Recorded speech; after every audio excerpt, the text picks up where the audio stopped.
Pour maîtriser le schéma narratif du roman haïtien, il faut connaître ses péripéties. Pour ce faire, il faut remonter au temps post-colonial. Il serait sans doute rébarbatif pour les oreilles de celles et de ceux qui ne s'intéressent pas à l'histoire d'énumérer tous les événements politiques qui ont marqué l'esprit des Haïtiens au fer rouge. Mais, de point de vue philosophique, il me tarde de faire sauter aux yeux des Haïtiens les causes fondamentales de la descente aux enfers du peuple haïtien. Par philosophie, j'entends des conceptions qui portent sur tous les grands problèmes de la métaphysique. Un philosophe de l'après-guerre disait que quelqu'un qui ne connaît pas son histoire est condamné à la revivre. Après la mort du père fondateur de la nation haïtienne, Jacques Dessalines, les dirigeants haïtiens sont incapables de fonder un vrai l'État en Haïti. Et je sais d'emblée que l'approche déontologique de Kant nuit sérieusement aux dirigeants haïtiens, car non seulement ils s'en foutent du devoir, mais ils ne se sentent pas attachés intérieurement au devoir aussi. La question que l'on doit se poser, qu'est-ce qu'un devoir? Un devoir est une volonté bonne. Les dirigeants haïtiens n'ont jamais la volonté bonne de fonder un État capable de répondre aux besoins des Haïtiens. Qu'est-ce qu'une bonne volonté dans le contexte haïtien? Une volonté des dirigeants haïtiens qui vaut du seul fait qu'elle recherche le bien pour le peuple haïtien.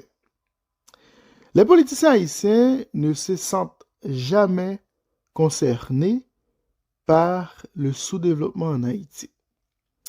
Je vais formuler ma thèse sur des éléments fondamentaux. Le premier est l'impéritie. L'impéritie des dirigeants haïtiens a foré un trou pour mettre Haïti. Les chefs d'État en Haïti sont souvent incompétents. Haïti est le pays où quiconque peut accéder au pouvoir sans diplomation aucune. Dans mon pays natal, il n'existe ni le politique ni la politique. Car les dirigeants haïtiens sont tellement incompétents, ils n'arrivent même pas à former une opposition. Or, c'est le but fondamental du politique. Pour ce qui est de la politique, ils ne sont pas non plus à la hauteur. En effet, ils ne tentent jamais d'organiser la cohabitation des Haïtiens qui vivent dans le désordre.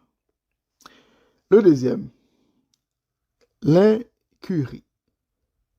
L'incurie de l'État haïtien ne passe pas non plus sous mon radar. En Haïti, les gouvernants sont en effet très négligents. Je vais présenter quelques-uns des exemples pour convaincre mes auditoires.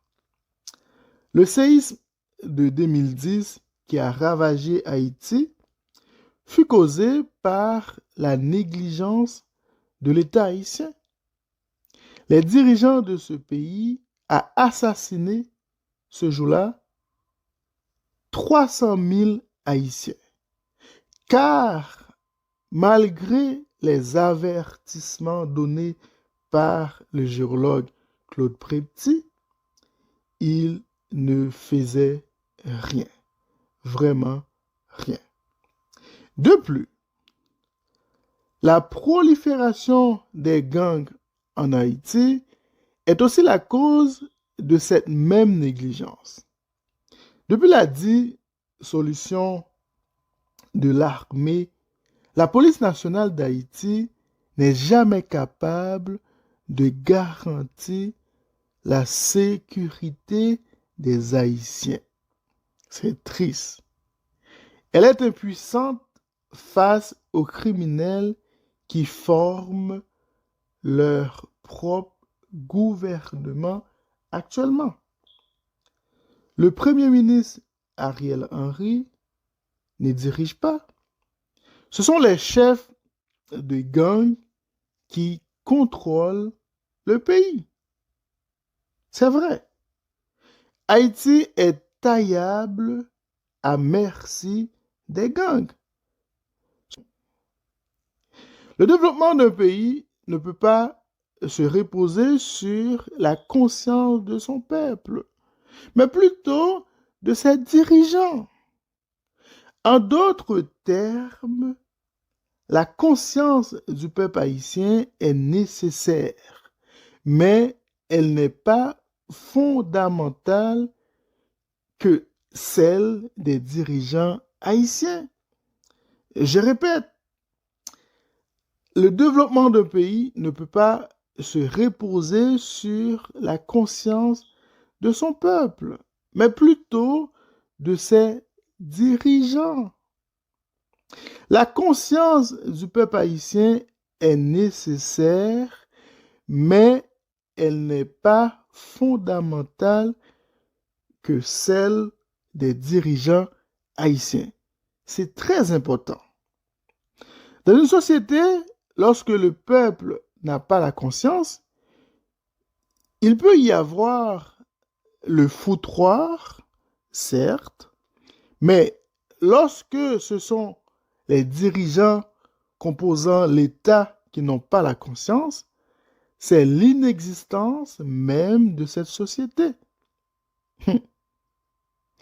Bien que l'un ait besoin de l'autre pour bien diriger une société, il n'en demeure pas moins que la décision de l'État est plus importante que celle du peuple.